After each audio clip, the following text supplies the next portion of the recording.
Ko te doleti diagnoza rak, si prestrašen. Ne veš, gre za obstanek, bom preživel ali ne. Nataša Janjuševič ima zgodbo. Zgodbo o raku dojk. V bistvu je bilo tako, da sva si midva s partnerjem vzela vikend zase, ko pač otroci enkrat odrastejo, odraščajo in se lahko sami poskrbijo zase. Sva si vzela malo prostora oziroma časa zase in sva šla pač na obalo, se malo pocrkljati. In proti večeru, v bistvu je bilo že kar pozno, mož je že malo zaspal, odklopil že, kaj mene ena sila oziroma nekaj me je vleklo, da sem se začela tipati, ker sem se pač redno že predtem pregledovala. Sicer ne konstantno, ne vem, na 3 tedne, ampak enkrat na 2 tedna, enkrat na teden. Pač, kakor sem se pač spomnila, sem se kontrolirala in sem zatipala eno bulico. V bistvu je bilo tako, da me je prevzel en tak občutek oziroma obšla ena taka sila oziroma ena misel, kakor da sem imela, da zdaj pa pač, ja, nekaj je, nekaj se dogaja, pač. En preblisk. Upam, ja, da upaš kao, da ni rak, ampak na koncu pač, ja, na žalost, so mi pač potrdili, da pač je. V bistvu prvo sem naredila pregled pri Mogi v Ljubljani. To je v bistvu brez sken naredijo, glede na toplotno terminologijo. Potem oni to ocenijo in če je pač zelene barve, je vse v redu, če je rumene barve, je na meji, rdeča je alarm. No, pri meni je bilo na tem delu spodaj označeno z modro barvo in mi je rekla pač, ja, lejte, pojdite do ginekologinje, da vas ona pregleda, da vas pošlje naprej, če karkoli, da se pač lahko rešuje. In jaz sem šla prvo do svoje ginekologinje, mi je dala napotnico, tako da sem bila v bistvu jaz pol že prek triaže naročena, mislim, da je bilo okrog 20. februarja, kjer so mi potem pač ginekolog, ki me je pogledal, pretipal, rekel, to bo ena cista, bomo mi tole spunktirali, pa bo. In ja, saj te pošljejo na citološko, pa tam ni bilo nič dosti videti, so mi delali pa debelo igelno, to je pač malo večji odvzem, in pa tudi v bezgavkah, ker zelo velikokrat je tako, da pač če imaš v dojki, da gre potem na varovalne bezgavke. Tako da ja, pri meni so pol, so rekli nič, to je bilo 20. mislim, da 22. 23. februarja so me pa pol, so me obvestili oziroma me je mož obvestil, da imam raka, da sem pač pozitivna. Tako da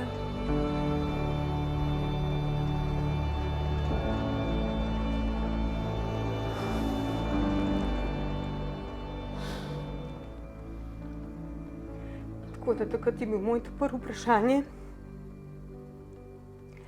kaj sem jaz naredila hudega, da se mi je pač to zgodilo. Itak, da se spomniš pa, da imaš doma družino in da pač ne moreš glih otroke same pustiti, ker pač niso samostojni. Čeprav pa razmišljaš na koncu koncev. V bistvu to, da se ti pač zgodi, da imaš raka, sploh ni tako grozen, pač ja, je dejstvo, da ga imaš, zdravljenje, ampak v bistvu je to v bistvu eno znak opozorilo, da tako, ko živiš, da ni v redu, oziroma da moraš nekaj spremeniti, zdaj pa pač na tebi pač kako boš to dojel oziroma začel spreminjati. Vedela sem, da imam pač 2 otroka, ki pač ne morata sama ostati, moža, kuža, ki mi je v bistvu bil pač ena velika opora tudi. Škoda mi je bilo, da bi se pač karkoli, oziroma da bi se ugasnilo vse skupaj, če lahko temu tako rečem. Itak, ko se ti nekaj zgodi, te prvo pomisliš, črn scenarij, ne boš rekel, Seveda. ja, saj to nič ni, to bo pač šlo normalen skozi. Ja, saj gre skozi normalen, ampak ljudje smo taki, da pomislimo ta prvo slabo, šele potem dobro. Tako da v bistvu jaz sem si pol tisti vikend, ko sem si zadala, sem to razmišljala in sem si vzela kot en izziv, pa se mi zdi, da sem vse te puzle, ki se pač so se sklapljale pol skupaj, da sem jih zelo lepo sestavljala in danes rečem lahko, da mi je pač uspelo. Bom tako naredila, ker pač hormonski rak pravi, da se zelo rad ponavlja, tako da je kronično, da pač ni, zdaj ga pa ne bo več, lahko se ponovi. ampak zaenkrat delamo Je na v tem, je v redu. Ja. Imela sem že v bistvu eno gostjo, ki je zdravljenje raka vzela na holističen način. Ne? In sem rekla, da nekako moram tudi dobiti eno drugo plat zdravljenja. Ti si šla v bistvu uradno na operacijo, kemoterapijo, vse to. Tako je. Kako to izgleda? Tako da prvo sem imela kemoterapije, 7 kemoterapij, po drugi kemoterapiji, oziroma drugi teden po prvi kemoterapiji sem začela izgubljati lase. Tako da v bistvu je bilo malo šok za mene, no, ker pač Si bila dolgolaska? Sem bila zelo dolgolasa, ja, in sem zvedela, da sem bolana, sem šla prvo k frizerju, da sem si skrajšala do ramen lase, ker sem rekla, da to pa ne morem gledati v umivalniku, pa na pol toliko dolgih las. Tako da, ja, res je bilo, ker mislim, da mi je to edina stvar, ki me je res pač bolela, tako pač moja osebna stvar. Vse ostalo se mi zdelo, da pač da bo šlo, ampak te lase so mi pa, ne vem, pač res so mi pomenili veliko. Tako da sem se ostrigla, potem ko sem videla, da so mi začeli pač res izpadati lasje, odpadati, sem se čisto na kratko ostrigla, bolj na fantka. Pa na koncu me je pa sestrična od moža me pobrila, oziroma postrigla in pobrila, tako da sem se pa konstantno sama brila. In tudi moram reči, da sem bila večinoma časa pač ali v službi, ali v zunji, ali kjerkoli sem bila večinoma časa brez lasulje. Je kar šlo, no, jaz moram reči, tudi rutk sem zelo malo nosila. Si sprejela v bistvu? Sem sprejela mojo bolezen, sem sprejela, ker me je pač opomnila, da je treba pač nekaj spremeniti. Tako da takrat sem začela pa v bistvu vse izgubljati. In dlake po telesu, obrvi. Zdaj pa odvisno, kakšna vrsta kemoterapija je. Jaz sem v bistvu imela vse na infuzijo. Po 4 kemoterapijah sem imela dodatno še biološka zdravila, ki sem jih prejemala 1 leto. In potem po zadnji kemoterapiji, ki je bila 7. kemoterapija, se pravi, to je bilo v mesecu juliju 2019, ki je bila zadnja, smo se pogovarjali za operacijo, kjer so mi delali pač rekonstrukcijo, se pravi, tkivo dojke so mi vzeli ven, plus kolobar, bradavice nimam, tako da so mi pol vstavili noter ekspander. In s tem ekspanderjem potem širijo kožo, da pač pride določene primerne velikosti kot sosedova dojka, pač sosednja. Tako širijo, potem pa pač se zamenja po določenem času. Je pa tako, da mamografija, jaz nimam izkušenj zelo dobrih. Meni mamografija ni pokazala nič. Kljub temu, da si že Kljub temu, da sem imela potrjeno, da imam raka. Ja, ne, mi ni. Se pravi, ti v bistvu si sama sebi rešila življenje s tem, ko si se pregledovala, ne? Ja. Res je. Če ti verjetno ne bi tega takrat zatipala, ne, bi bilo vprašanje, koliko bi bilo to že veliko. Ker pač raste to. To se pač ne stagnira, ampak raste, če pač ni pomoči. In ja, jaz sem sprejela pomoč uradne medicine. Lahko povem, da sem pač, ko sem zvedela, kaj je, sem bila pri bioenergetiku, oziroma pač nadaljavo sva se pač slišala, zato ker sem hotela pač imunski sistem izboljšati, sam zgolj tega, ker pač je vse odvisno potem od poteka bolezni. Istočasno sem uživala tudi smolo konopljino, 40% sem imela, ampak to je bilo to ni na napotanco? Ne, to ni na napotanco. Mislim, ja, se dobi, ampak se dobi neka čist blaga.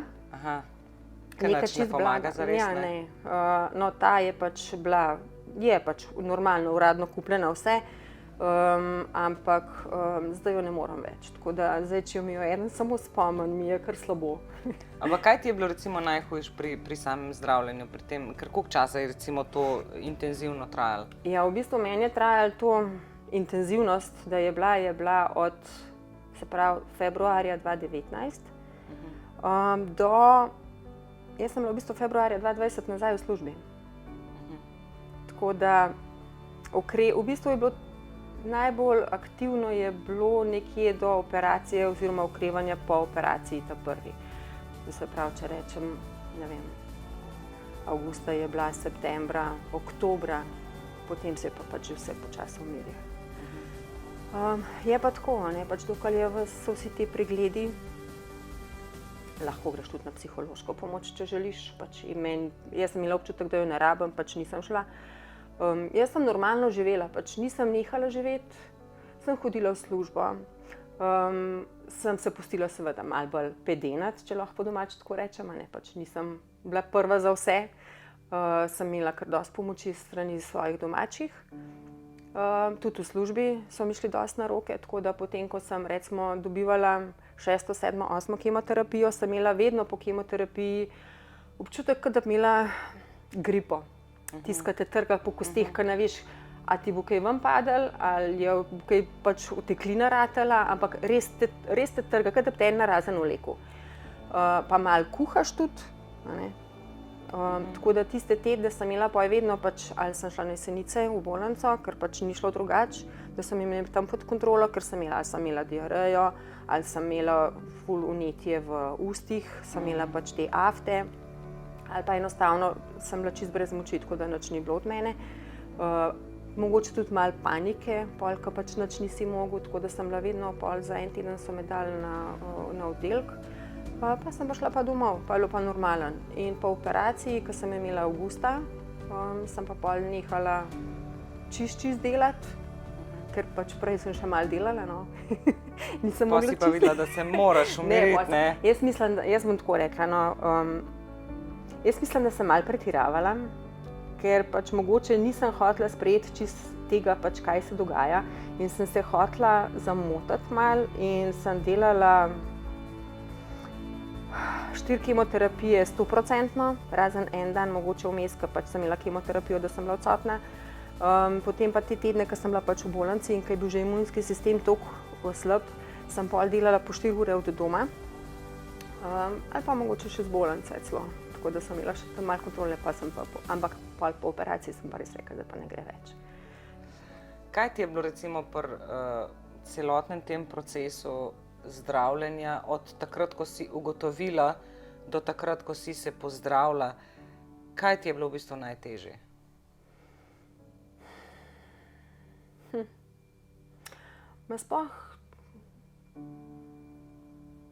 Jaz v bistvu sploh ne vidim nekje pač ful težko. Mogoče pol tisto, jaz mislim, da je bilo težko pol na koncu, ko sem se v bistvu jaz že pozdravila in ko sem začela živeti normalno, če lahko temu tako rečem, se prej sem živela normalno, ne? Ampak je bilo vedno eno dogajanje, pa so bili eni pregledi, pa drug pregled, pa je bilo pa skozi smo šli v ozadju, ne? Kontrola, pa tako naprej. Zdaj se je pol to umirilo, oziroma so malo daljši razmaki, tako da zdaj imam na pol leta kontrole. In je zdaj problem, ker pač začnejo delati črne misli, ker se moraš pa zdaj začeti z njimi spopadati in vsako bulico, lahko je sam mozolj, ali pa ne vem, pač ja, pa že vzameš se ustrašiš, pa ne samo pri meni, da se razumemo, kjerkoli, pri hčerki, kjerkoli, pri sinu, kjerkoli se mi pač reče, da ima karkoli, bom jaz ta prvo pomislila, a je možno. To me v bistvu še zanima, ti zdaj hodiš na preglede na pol leta. Tako je. Kako je v bistvu tisti teden verjetno že, ko veš, da boš šla na pregled, kaj se ti v glavi pač zgodi? Malo sprocesiraš vse, narediš flashback, dobiš, pač kaj se je vse dogajalo, upaš seveda, pač, da je vse v redu, a ne. Malo se opazuješ, a so kakšni znaki, tako da bi ti mogoče dali kakšen namig, da se karkoli dogaja. Skrivoma seveda, a ne.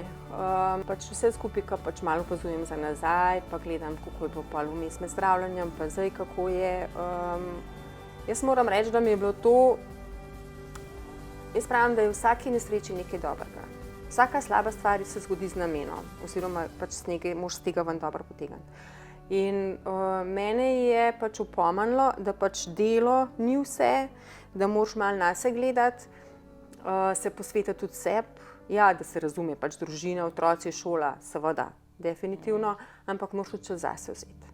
Tako da tisto hitenje z enega dneva v drug dan, služba, šolska naloga, dejavnosti, stres v službi, je vse, ampak ga moraš pač začeti pravilno dozirati oziroma reducirati, če lahko temu tako rečem. Tako da Jaz veliko več športam, kot sem pa včasih, tudi med boleznijo sem normalen športala, pač veliko manj, ker pač nisem mogla, oziroma po operacijah 2-3 mesece sigurno nisem mogla tako, kot pač pred tem, ker mi je sapa mi nagaja, še danes mi malo nagaja sapa, ampak sem šla pa vedno nazaj in sem se vedno pač postavila nazaj na svoje noge, oziroma na zmožnost, ki sem bila preden se je karkoli zgodilo.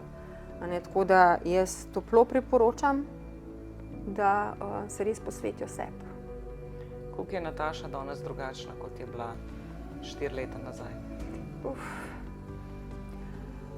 Ne bom rekla, da sem se spremenila čist, ker to bi se zlagala, ampak mogoče malo bolj gledam na hrano. Mogoče si kakšen prehramben dodatek več privoščim, kot sem si ga, ker lahko potrdim, da nisem imela nobenih komplikacij, pa sem v bistvu med zdravljenjem uživala samo pač smolo in pa hidrokolagen. Jaz nisem imela nobenih problemov pri celjenju ran, nohti so mi lepo rasli nazaj, obrvi sem dobila nazaj, trepalnice so mi lepo zrasle nazaj, lase sem imela toliko močne, ampak to pravijo, da je pri kemoterapijah zelo veliko, da imaš močnejše in pa več las kot predtem.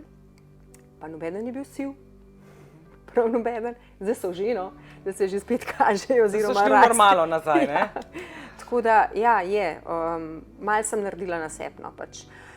To, kar si ravno omenila moža, v bistvu me zanima, ne, ker sploh se mi zdi, ženske, se pravi, smo rade v bistvu urejene, lepe, da v bistvu dejansko se počutimo, da ne potrebujemo pomoči, jo imamo rade, ampak ja, ni nam pa všeč, če je v preveliki meri. Nujno rabimo, a ne, to.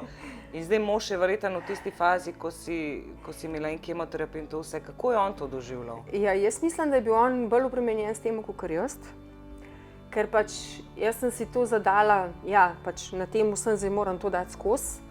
On je pa v bistvu po moje na začetku pač vso literaturo, ki jo je lahko prebral, dobil, presurfal, preštudiral. Ampak jaz mislim, da to sploh ni take potrebe po temu. Ja, saj je lepo, da si pač izobražen, pa da veš, v kaj se spušča pač nekdo od tvojih.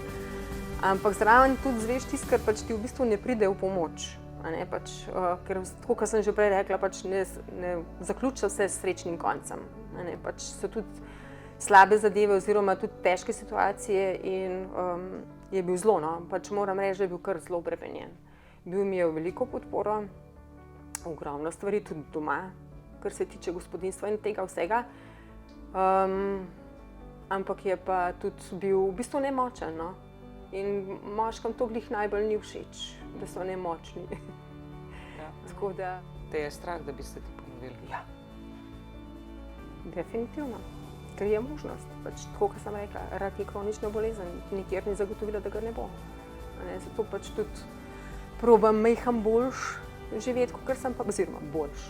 Sej ni, da sem slabo, drugač, ja. Mogoče majhen bolj zdravo, kot pa včasih, tudi kar se tiče prehrane in tega.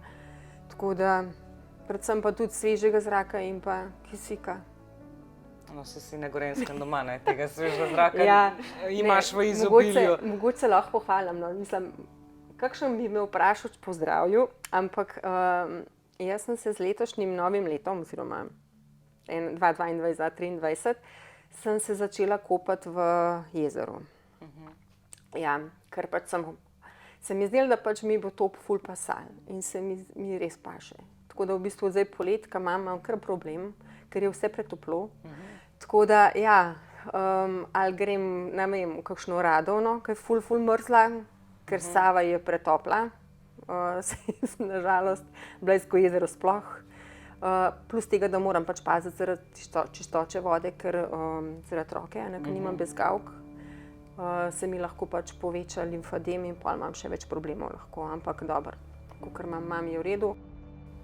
Saša, to ponavadi rečejo po takih nekih hujših boleznih, da zdaj pa res vsak dan znova so v bistvu hvaležni, da so živi. Ja, jaz se v bistvu vsak dan zjutraj se zahvalim za moje zdravje, za zdravje moje družine, potem pa naprej. Je, ne, čist drugače v bistvu gledaš. Ja, na ker v dan, bistvu kot ni prej. se- Prej je tako samoumevno, a ne? Ko se ti pa enkrat nekaj zgodi in te malo ustavi, pa verjetno čist drugače Ja, gledaš. definitivno gledaš drugače. In tako, kot si omenila, pač vsak jutr rečem hvala lepa, se zahvalim, da sem pač še tukaj, da lahko diham, da so zdravi moji najbližji. Tako da ja. V življenju imamo vedno možnost izbire. Izberemo lahko, na kakšen način bomo živeli. In ravno to dokazujejo zgodbe izjemnih in močnih žensk. Če imaš tudi ti takšno zgodbo, ki lahko inspirira koga drugega ali pa mu samo pokaže pravo pot, potem nam piši, spodaj je vse zapisano. Sicer pa si zapomni eno stvar. Vedno si najmočnejša takrat, ko pokažeš svojo šibkost.